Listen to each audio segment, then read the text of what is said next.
What is up, and welcome back to Beyond the Arc with Brandon Silvers. As always, I am your host, Brandon Silvers. Hope y'all are doing well.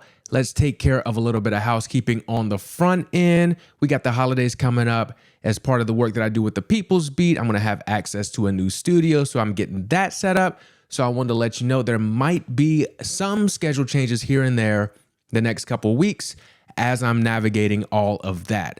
Now, I'm planning on that not happening, but I just wanted you to know in case it does. I'll post on Instagram or Twitter if something does change, so follow me over there. On Instagram, my name is just @TheBrandonSilvers, and on Twitter, it's Brandon_TW33TS. Also, I know I was a little bit scared a couple weeks back when I took a week off for Thanksgiving that I guess y'all were just going to disappear or something, but y'all stuck around. Y'all gave me great feedback on last week's episode. Y'all were sharing it and everything. Wanted to let you know how much it means to me that you do that. I really, really appreciate it. All right, so let's get down to business. Deion Sanders has been the main character on Twitter, on sports Twitter, Black sports Twitter, after leaving his job at Jackson State as the head football coach to accept the same position at Colorado. So Jackson State is an HBCU, and leaving an HBCU for PWI, our predominantly white institution, has sparked a lot of discussions around what this means for HBCUs and Black coaches. Some people think that Deion was in it for himself the whole time and what he did harms HBCUs. Others think that he should be free to do whatever he wants to do, and some other people on top of that think that he's a trailblazer. But who's right? First of all, let's take a look back at how we got here in the first place. So Jackson State hired Deion in 2020, and Deion had only had coaching experience at the high school level up to that point. So how did Deion get a head coaching job in college with no prior college coaching experience? Well, because he's Deion Sanders. And being Deion Sanders means that he was my first favorite football player ever, and he was arguably the best and most electrifying defensive back of all time, who made both the college and pro football Hall of Fame. Oh, and he also played Major League Baseball as well, which meant he was able to play for two of the most iconic sports franchises in the world, the New York Yankees and the Dallas Cowboys. And he was just as electrifying off the field, so when you put together his talent, the teams he played for, and his personality, he had the perfect recipe to cross over into having mainstream stardom. So being Deion Sanders allowed him to basically just jump the line to become a head coach at Jackson State. He didn't have to work his way up by being an assistant coach or anything like that. Now, I do want to stop and note here just how rare it is for somebody to walk into a job like that. Recently, Jeff Saturday has done it in the NFL as the Colts interim head coach, and Trent Dilfer just got hired at UAB in the same way. So with it being rare across the football coaching landscape for this to happen, that means it's damn near impossible for a Black coach to do it. And I'd be willing to bet a ton of money that it could only happen for a Black coach at an HBCU like Jackson State. So he gets hired at Jackson State, and Deion's a guy who's got big-time Black preacher charisma, so his introductory press conference was more of a sermon than a speech. And he's always been very open about his religion, so he talked about how God led him to Jackson State and everything he was going to do there, both on and off the field, from winning SWAC championships to increasing student enrollment to bringing out more fans to football games and unity and on and on and on. And he got off to a little bit of a slow start his first season when they moved it to the springtime because of COVID, but the past 2 years, he's gone 23-2. They've won the SWAC both years. He brought in his son to play quarterback. He's brought in other big-time recruits that would have otherwise gone to the blue blood PWI institutions, and he's really led them back to what Jackson State used to be and arguably even more. And for his on-the-field accomplishments, he was named the 2021 Eddie Robinson FCS Coach of the Year. That award is named after the legendary former coach of Grambling, another HBCU. And to kind of illustrate how much he raised the profile of Jackson State, growing up, I always loved watching the Bayou Classic the weekend after Thanksgiving, where Grambling and Southern would play and they'd have the Battle of the Bands at halftime, and it was awesome. But that was the only opportunity for national HBCU TV coverage. But with Deion at Jackson State, they started getting games on ESPN. Game Day came to town one weekend. I mean, whether that lasts or not, I don't know, but there was certainly a positive impact there. And then on top of that, Jackson State did see an increase in attendance at football games. They also saw student enrollment numbers increase as well. Now, that was the case for all HBCUs after the summer of 2020, so I don't know how much credit you give to Deion for that, But having high-profile sports programs does help enrollment. We see that every year when a team makes a big Cinderella run during March Madness. And I talked about it back around Labor Day, but he also helped draw national attention to Jackson, Mississippi's water crisis. So I just listed positive after positive that Deion had something to do with during his time at Jackson State. Certainly sounds like he fulfilled his obligation to the school and more. So what's the issue? Every year, coaches leave schools for bigger programs and more money. Well, Deion did a poor job of managing expectations. I mentioned that introductory press conference at Jackson State and how he said God led him there. And he also said that he thought that it was going to be a marriage made in heaven. Now, when most people hear the word marriage, you think of wedding vows. In sickness and in health, for richer or poorer, till death do us part. What's implied there is a time period of forever, no matter what happens. Now, Deion may not have meant it that way. I don't know his thoughts on marriage. I mean, he has been divorced twice, but he has to know that when you say the word marriage, most people are going to think forever. And he very well may have meant that when he said it. I mean, I doubt he got married when he got married in real life and thought it was going to be temporary. But there's going to be backlash when that timeline shifts from forever to shorter than forever, particularly when you go from forever to 3 seasons. I mean, even if you think you're going to be somewhere a long time, putting that in people's heads is setting them up for disappointment. Coaching is not a forever position. And Deion knows this. He even touched on it when he was addressing his players at Jackson State and letting them know that he was leaving. He said, in coaching, you either get elevated or terminated, and that's the name of the game. Eddie Robinson, who I was talking about earlier, coached at Grambling for 56 years. He's got the 3rd most wins in college football history. He's even got the Coach of the Year award named after him, like I said earlier. And Grambling tried to fire him mid-season in 1997. And people flipped out, so the school let him finish out the season before parting ways. But if Eddie Robinson doesn't get forever, then who does? And there's also Deion saying that God led him to Jackson State. People aren't wrong to think that that means what Deion was called to do at Jackson State was bigger than what a typical coach does, so he wouldn't end up taking the typical coach route and leaving for a bigger job down the road. But now Deion says God is leading him to Colorado. And look, I'm always skeptical when people use God as this accountability shield when they're making unpopular decisions. Like, hey, this isn't my fault. God told me to do it. Take it up with that guy. I mean, maybe God did tell him to go to Jackson State and then to leave and go to Colorado. But I don't think I'm alone in being a little bit suspicious about God leading you to go someplace where you're going to make millions and millions more as though you wouldn't have made that decision on your own. God seems to have a track record of doing this, though. He's taken Deion from $325,000 a year to nearly $6 million a year, and he also allegedly told former Major League Baseball player Albert Pujols to leave the Cardinals after they offered him $210 million and take the Angels' $254 million contract instead. I mean, hey, maybe God hates the Cardinals as much as I do, and sending someone to a team named the Angels is a pretty God move, but it's fair to wonder if that extra $44 million played a little bit of a role as well. This has even happened to Deion before when he got sued for not paying a bill for some car repairs. He only paid a portion of it, and when he was asked where the rest of the money was, he said that he paid what the Lord told him to pay. If you don't think the wonderful people at Nelnet Student Loans aren't about to receive a letter from yours truly saying exactly that, you don't know me very well. But look, we don't know what God told Deion. We only know that by not managing expectations on the front end, he set himself up to be the bad guy on the back end. And there's been some very fair criticism around that. I think some more acknowledgement from Deion, like, yeah, I did a lot for Jackson State and HBCUs, and I will continue to do so, but I would not have had this opportunity if it were not for them, would have been nice. But I mean, let's be real. There's no such thing as a happy ending. Deion could have done everything the exact way I've laid it out here and managed expectations perfectly and all that, and someone still would have felt some type of way about him leaving. Just like Deion would have felt some type of way if he stayed and Jackson State ended up firing him down the road. And obviously a big reason for a lot of the backlash he's been receiving is he's leaving an HBCU for a PWI, and HBCUs have always been treated as less than because we as Black people have always been treated as less than. And it's bad enough when it's an outsider trying to make you feel like you're worth less, but for someone who looks like you, who's a cultural icon, people are going to be upset, especially when a PWI on the level of a Jackson State would not have given him this opportunity. But is he reaffirming this false narrative of HBCUs being inferior to PWIs, or could he be proving that coaches from HBCUs can succeed at the highest level of college football? To me, that's what he's doing. And while he certainly could have handled it better, he had to make this move. And as I'm trying to work my way through my own feelings on this and everybody else's, I noticed something was missing. The opinion of other black college football coaches. I mean, Deion being a black college football coach is the reason this is a story.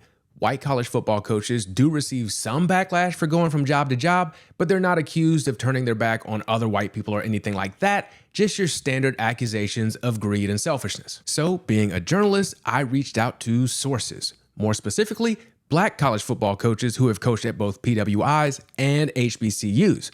I wanted to see what Deion's move means to them and also what it's like being a black college football coach. Now, all of this was off the record so that they could speak freely without worrying about any professional consequences, but it really was enlightening for me. At the FBS level, there are 12 black head coaches out of a possible 131 spots. 12. There are 5 combined head coaches in all of the Power 5 conferences where Colorado is. Now, why are the numbers so low? So I keep telling you about how unusual Deion's path was because he was never an assistant at the collegiate level. So what's the typical path look like? Well, most coaches, black, white, or whatever, start off on the lower levels of the coaching staff, assistant or position coach or whatever, and they work their ways up. So you already have a limited availability because there's a limited number of teams and a limited number of coaches needed to coach these position groups. And it's even more limited to black coaches because there are some roles where the thinking, either conscious or subconscious, is still they're not smart enough to coach this position group. For example, offense is generally considered to be for smart coaches, particularly quarterback and offensive line, where those positions basically have to know not only what they're doing, but also what everybody else on the field is doing. So you're way less likely to see a black coach coaching offense, particularly quarterbacks or offensive line. So black coaches typically have to find their opportunities in positions where technique is mostly considered to be secondary to things like athleticism and motivation. Running back, wide receivers, any position on defense typically. And one of the coaches that I talked to flat out told me that his entire playing career was on the offensive side of the ball at one of the positions I mentioned where you have to know everything. But when he was ready to transition into being a coach, he was straight up told, look, I know you know the offensive side of things, but if you want to have a long coaching career, you need to be a defensive coach. And that is great advice if you want to have a long career in coaching, but it also makes it harder for you to become a head coach. So the whole thing is really a very skewed numbers game. It's harder to get on a staff because there are fewer positions you're seen as quote unquote qualified to coach. It's harder to move up the ranks for the same reason. It's harder to get a head coaching position if you can't move up and build your resume and show that you can coach these more complex position groups. And there are 2 obvious ways to fix this. Number 1 is to reduce bias in white head coaches, which I don't know how to do. And number 2 is for there to be more black head coaches. A black head coach is going to be less likely to have these biases, so he might say, okay, well, so-and-so is coaching wide receivers over here, but I know back when he played, he was a quarterback, so I'm going to give him a shot to be my quarterback's coach over here. So now someone is in a position they wouldn't normally be in with an opportunity to move up, whether on that staff or on a different one. So as a black head coach, you're almost obligated to take a head coaching job because it's where you can make the biggest impact on the coaching profession, particularly when leaving from an HBCU where another black coach is going to get that job and be able to repeat that cycle. And then coming from an HBCU to a Power 5 school is almost even more of an obligation because it's never been done before. Deion is the first to do it. Not because he's the best or most deserving. We've had the Eddie Robinsons, the Willie Jeffries, the Buddy Pughs, and many more who I'm forgetting, but because he's Deion. If an HBCU coach wants an FBS job, they typically have to take a step back and go from being a head coach to a coordinator or a position coach. How many guys with 0 head coaching experience get head coaching jobs at that level? Plenty. So why should someone who has successful head coaching experience at an HBCU have to take a step backward in order to progress in their career? So Deion, using his fame and the opportunity that Jackson State gave him, has the chance to prove what a lot of us have known to be the case this whole time, which is that that's bullshit. On top of that, not only has there never been a head coach jump from an HBCU to a Power 5 school, but can you remember any black head coach being sought after like this at this level? So why Colorado? I'll admit I was a little bit confused myself on why he went to a school that was 1-11 last year instead of a USF or Cincinnati, who have each had more success recently. But one of the coaches I talked to put it into context for me. Basically, Deion needs as many resources as possible to make the most of this opportunity. USF and Cincinnati have been better on the field than Colorado recently, but off the field, Colorado has more resources at their disposal. As non-Power 5 programs, USF and Cincinnati have to consider their athletic budgets when they make moves, even when they're winning. At a Power 5 school like Colorado, the athletic budget is whatever you can get your boosters excited enough to donate. It can be unlimited. That's why the athletic director at Colorado is able to say, "We don't have the money yet to pay Deion." Yet. He knows it's coming though. I mean, he's not worried about it or going to try to pay him like half and tell him that's what the Lord told him to pay. So Deion is going to use those resources and bring in the best staff and recruit the best players so he can have the best chance to succeed. And he certainly wants to succeed for himself, but his success will also have a positive effect on other black coaches. And as a black head coach, you only get one shot. Will Muschamp's going to pop up every 4 years like the Olympics, no matter how constipated his offense is, but Kevin Sumlin doesn't get it like that. Even Deion's not going to get it like that. And it's not only important that Deion is doing it, but also how he's doing it. Here in Charleston, things are pretty segregated. I don't know how, but they are. And I've been places here where I've wondered if I was in Boulder, Colorado myself. And when I'm in these places, I'm always hyper aware of it. And as I've gotten older and more confident, I've gotten a lot better at showing up as my authentic self because I mean, whatever. But there's still this spidey sense that tingles around a bunch of white people because you never know how white people are going to take you. And being black, you're often made to feel like you have to conform to the white standard since that's basically the default setting in this country. And I've had this happen at get-togethers, jobs, wherever. And for the longest, I just thought this was the result of being a minority in a setting, so I assumed the inverse was true as well, that white people would feel some type of way if they were the only white people in a room. Until like a couple of months ago when I went with a couple of my white friends to Kiki's Chicken and Waffles in Columbia, which has the best chicken and waffles in the world. It's all black people in there except for my friends, and the thought popped in my head, damn, I bet they feel how I feel whenever I'm at any and every other place in America. Ask them so we can talk about it. And I felt comfortable asking them because we're so close, but also because I knew they were outnumbered. But seriously, I asked them and the thought hadn't even crossed their mind that they were outsiders or anything like that. I wasn't asking them like, hey, are y'all scared or anything ridiculous? Just, hey, how does this feel? They have eyes and could see that they were the only white people there, but they weren't concerned about fitting in or anything like that, loudly reciting Jay-Z verses or however you would do it. And I can't imagine not having to worry about this. I bet it is fantastic. And I'm going to get to that point even before white people go extinct. And the black coaches I talked to said, surprise, surprise, coaching is the same way. White coaches don't have to consider these things. If the white coaches go to a black recruit's house and the recruit's mom made something like neck bones or something else they're not familiar with, they don't feel obligated to eat it to be polite. But the black coaches at the white recruit's house are like, well, guess I have to fear factor this mayonnaise casserole so as to not offend anybody. And it's not just food, but all aspects of life. Music, clothes, how you talk, everything. So the black coaches I talked to were basically saying, you know, Deion's style, even if it's not necessarily their style, just the fact that he's doing it his way and showing that you don't have to fit into this mold or be concerned about this default white way of doing things helps them feel more freedom to be their authentic selves, and also helps those black coaches who aren't as good at adapting to this default white culture get some opportunities. So back to the question of who's right. Is Deion selfish? Should he be free to do what he wants to do?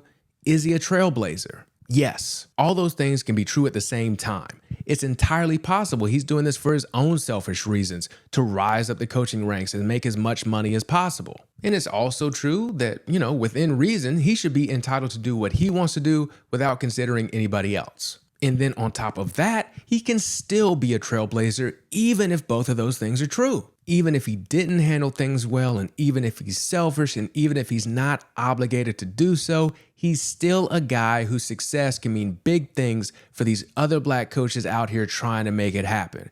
And also, if someone has to be perfect or handle every situation the right way in order to make a positive impact, then who does that leave to do good in this world? So I'll be pulling for him to do better and also learn from some of his missteps in the past, and I'm going to be pulling for these other coaches as well. All right, prediction time before we get out of here. Willie Simmons, head coach at Florida A&M and former Citadel teammate of Alvin Johnson, is a coaching star in the making. He'll get an FBS head coaching job offer in the next 2 years. That's prediction number 1. Prediction number 2. Deion Sanders will either make the expanded college football playoff or be an NFL head coach in the next 5 years. I'm going to take it even further than that. He'll be the Dallas Cowboys head coach in the next 5 years. Jerry Jones is about to use him like the neuralizer from Men in Black to erase that schoolyard picture from our minds. This has been another episode of Beyond the Arc with Brandon Silvers. Again, I appreciate the support. Keep subscribing, rating, reviewing, and sharing. I will catch you next week.